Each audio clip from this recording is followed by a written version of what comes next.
Para resumir para a galera que está em casa e para vocês aqui também, o Egito foi a segunda maior potência mundial daquele tempo. Primeiro era a Mesopotâmia, a Suméria, depois vieram os Elamitas, os Assírios, lá na região onde hoje é o Iraque. E aqui estava o Egito, também outra potência. É como se fossem Estados Unidos e Rússia, sabe? Estados Unidos e China, assim. E o Egito teve uma época que recebeu muitos imigrantes, muitos. E eles vinham trabalhar no Egito e ficavam lá, porque o Egito, apesar de 95% do país serem desertos, o Egito tinha mais condição de não enfrentar a seca do que, por exemplo, a região do Levante, que é onde fica Israel, Canaã. Porque eles ficavam à beira do rio Nilo, tanto é que no Cairo não chove. No Cairo não chove. Chove em Alexandria, no norte, no Cairo não chove, ali tudo é deserto do Saara. Mas o rio Nilo provinha o povo de comida, agricultura, água. Então, quando tinha qualquer seca em Canaã, o pessoal corria para o Egito. Nós estudamos aqui a história dos patriarcas, quando Abraão foi para o Egito, depois Jacó foi para o Egito, então você tinha que ir para o Egito. Aí muitos asiáticos, que o Egito está na África, muitos asiáticos migraram para lá. Um grupo deles, chamados Hyksos, foram crescendo no Egito e no momento de fraqueza do Egito eles tomaram o poder. Tomaram o poder e até criaram faraós para si. Foi na época que os Hyksos estavam no poder no Egito que José do Egito existiu. Nós falamos sobre isso aqui. Agora, só que... Então, Rodrigo, aqui, ó. Ali, o José do Egito, ele ascendeu ali no Egito, né? E Moisés, né, ele percebeu um lugar que estava escravizando os israelitas. Exatamente. Né? Como que eles foram parar lá? Essa que é a questão. Quando José assumiu... exatamente. Quando José assumiu o Egito, por que José assumiu? Nós contamos aqui, quem não assistiu, a galera, aí pode ver de novo esse podcast que a gente fez sobre José do Egito. Acho que foi até o primeiro. Foi o primeiro ou o segundo? Foi o primeiro ou o segundo, né? E falta você assistir lá, e quem já assistiu, assista de novo. O José conseguiu ascender aquele cargo no Egito porque ele também era asiático. Ele era semita, como os Hyksos. Só para explicar ao pessoal, semita ou asiático é como falar latino-americano para quem mora aqui. O boliviano é latino-americano, o argentino e o peruano e o brasileiro também. Então é como se fosse um latino-americano como presidente dos Estados Unidos. Ele vai facilitar para outros latinos subirem ao poder. Só que depois que José do Egito morreu, passou algum tempo, aí os faraós de sangue legitimamente egípcio arrumaram um exército mercenário, destruíram, mataram o último faraó Hykso e assumiram de novo o poder. Cara, mas como que você sabe disso, Rodrigo? Porque arqueologia. Nós temos isso daqui todos tá na arqueologia. Tá na arqueologia. Mas, tipo, aonde que é escrito isso? Porque, pô, eu li a Bíblia. E aí, de repente, isso acontece. Eu falo, como que isso aconteceu? De repente, você tinha José aqui no topo, agora tá todo escravo. O interessante que a arqueologia ajuda nesse ponto é que, por exemplo, hoje mesmo, no almoço lá, eu descobri que você tem ascendência holandesa. Sim. Eu não sabia disso. Hoje o Thiago contou a história do avô, como é que veio da guerra e tal, aquela coisa toda. Então imagina que eu só vejo o Thiago no PrimoCast. Eu tenho um conhecimento sobre você.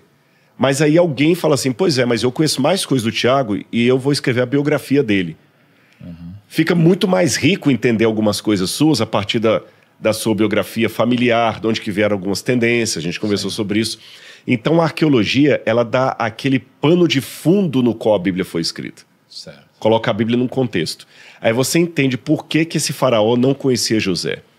Porque onde a gente encontra isso? Nós temos documentos egípcios, tem os textos das pirâmides, tem textos de historiadores antigos como Heródoto e assim por diante. Então o que a gente sabe pela história antiga é que os Hyksos dominaram um tempo o poder, eram estrangeiros que dominaram sobre o Egito. Nessa época, faraó era Hykso e por isso José do Egito vai lá. Quando os Hyksos são retirados do poder e os egípcios voltam ao poder, aquele faraó, que é o grande guerreiro mesmo, chamava-se Camose. Vocês nunca foram ao Egito, não, né? Não. Eu fui uma vez rapidinho. Assim, As múmias de todo mundo que eu vou citar agora estão no Museu do Cairo. Toda a família lá. O Camose, quando ele vai, ele batalha, só que ele morre na guerra. Ele consegue destronar o faraó Hykso, mas ele morre na batalha. Como ele morreu na batalha, eles colocaram no trono o irmão dele chamado Amose, que tinha 7 anos de idade. 7 ou 8 anos de idade. Era um menino. Então Amose foi o primeiro faraó a assumir o trono do Egito depois que expulsaram os Ixos. Como era um menino de 7, 8 anos de idade, ele não sabia nada. Era só uma figura. E como eles tiveram como emblema tirar tudo o que era Ixo ali, para poder não perder mais o país deles, esse Amose era o faraó que não conhecera José. Porque a história de Moisés começa assim, Êxodo capítulo 1, versículo 9, versículo 8. Nesse meio tempo, levantou-se um novo rei no Egito que não havia conhecido a José. É Amose. Agora, você sabe, um menino de 8 anos no poder, quem manda são os conselheiros e tudo mais. Ele é só pro forma ali. E o que eles fizeram logo depois? Eles fizeram 2 coisas. Primeiro, para que a coroa não caísse na mão de estrangeiros, eles obrigaram o faraó menino a casar com a irmã dele. Caramba. E quando eles tiveram um casal de filhos, eles obrigaram os 2 também a se casarem. Nossa. Para que não saísse da família o controle. Segunda coisa que eles fizeram, expulsaram os Ixos de lá, expulsaram a maior parte dos asiáticos e escravizaram os demais que permaneceram na terra. Foi nessa situação que os hebreus, sendo asiáticos, se tornaram escravizados. Cara, eu ouvi uma história onde o faraó ele deu trabalho para todos, e aí ele tinha obviamente uma pranchetinha ali onde ele tinha o quanto cada um produzia, tinha o salário que era pago, né, a remuneração que era dada, e aí ele foi baixando essa remuneração até o momento que quando as pessoas perceberam, elas viraram escravas e ficaram dependentes dele ali. Tem alguma história? Procede. Quando a gente fala escravos no Egito, a nossa cabeça pensa no escravo negro do Brasil colonial. Não, escravidão do Brasil colonial era uma coisa. Ou numa escravidão de capturado de guerra, assim. Exatamente. Assim. Mas mesmo a escravidão capturado de guerra, havia algumas modalidades de escravidão que a pessoa recebia salário. Mas era mais ou menos... Sabe essa escravidão que está acontecendo no mundo hoje? Que a pessoa já chega devendo lá no outro país e ele nunca salda a dívida dele. O carinha que vai fazer a roupa ali de uma marca meio que exatamente, Tailândia, assim. Que ele trabalha 13, 14 horas por dia, às vezes até mais. E ele nunca consegue saldar a dívida dele. Então, na verdade, dependendo da dívida que a pessoa entra, ela também se torna uma espécie de escravo. Ela passa a vida toda para pagar a dívida que nunca salda. Assim que eram aqueles escravos. Mas quem deu essa dica para você está correto. Por exemplo... Não foram os hebreus que construíram as pirâmides do Egito. Vamos deixar isso bem claro. Quando os hebreus chegaram ali, as pirâmides do Egito já estavam com 900 anos de idade.